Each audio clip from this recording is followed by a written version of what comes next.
The insecure person has a compulsive need for order and stability and goes to great lengths to avoid the strange and the unexpected. The healthy person also seeks order and stability, but it is not the life or death necessity that it is for the neurotic. The mature person also has an interest in the new and the mysterious. You cannot just exist in this life. You have got to try to live. If you're waking up thinking that it's got to be more to your life than it is, man, believe that it is. Believe in your heart of hearts that it is.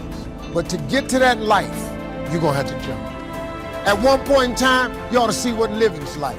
But the only way to see what living like, you got to jump. And here's the problem. Let me just be real with you. When you first jump, let me tell you something. The parachute will not open right away. I'm sorry. I wish I could tell you it did, but it don't. When you jump, it's not going to open right away. You're going to hit them rocks. You're going to get some skin tore off over the cliffs. You're going to get some cuts on you. You're going to be bleeding pretty bad.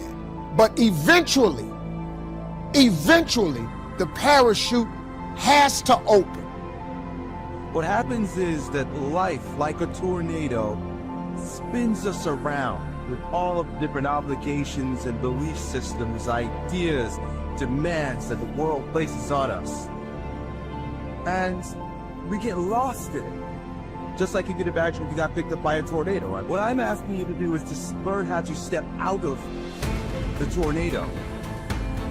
And as Alice Walker said, the most common way people give up their power is by thinking they don't have any.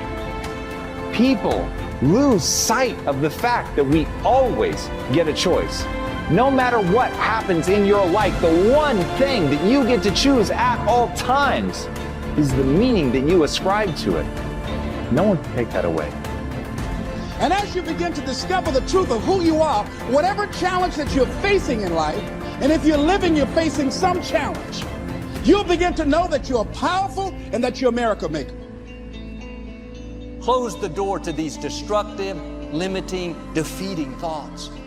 But sometimes we believe them so long, they become a part of who we are. Imagine fear, worry, doubt, insecurity living in your house, dragging you down, stealing your joy, taking your peace. That may be the way it's been, but this is going to be a new day. It's time to do some house cleaning. You need to evict some tenants that have been living in your mind. Would you agree that positive thinking won't let you do anything, but it will let you do everything better than negative thinking will? Positive thinking will permit you to use the qualities which you have. And when you use the qualities which you have, my friend, you can get the things in life that you really want. People resist change because of tradition. Cambridge University professor F.M. Cornford said, "Nothing is ever done until everyone is convinced that it ought to be done, and has been convinced for so long that it is now time to do something else." Many people cling to tradition.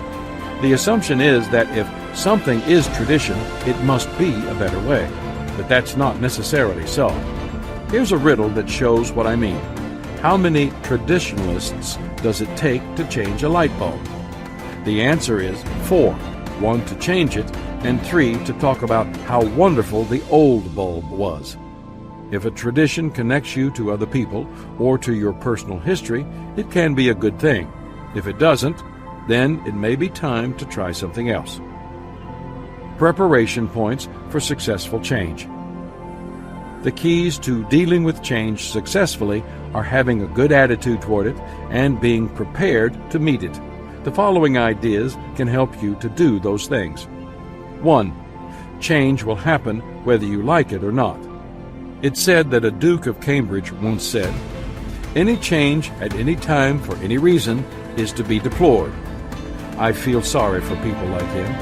They have a hard time dealing with reality and experience a difficult life. Change is unavoidable. The only thing certain about tomorrow is that it will be different from today.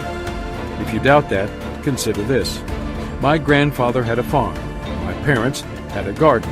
And I've got a can opener. It's a different world than it was 20 years ago, and it will be different in another 20. But the good news is that the world changes so fast that you couldn't stay wrong all the time if you tried. 2. Without change, there can be no improvement. I am not a proponent of change for its own sake. That's often a characteristic of restlessness and can be a symptom of personal inner conflict. Honestly, change can represent both possible opportunities and potential losses.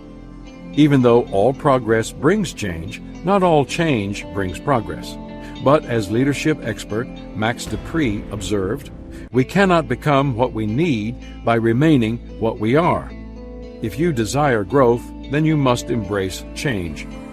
General Douglas MacArthur stated, "Life is a lively process of becoming. If you haven't added to your interests within the past year, if you are thinking the same old thoughts, relating the same personal experiences, having the same predictable reactions, rigor mortis of the personality has set in. If you don't change the direction you are going, then you're likely to end up where you're heading. When you want something you've never had, then you have to do something you've never done. That means changing."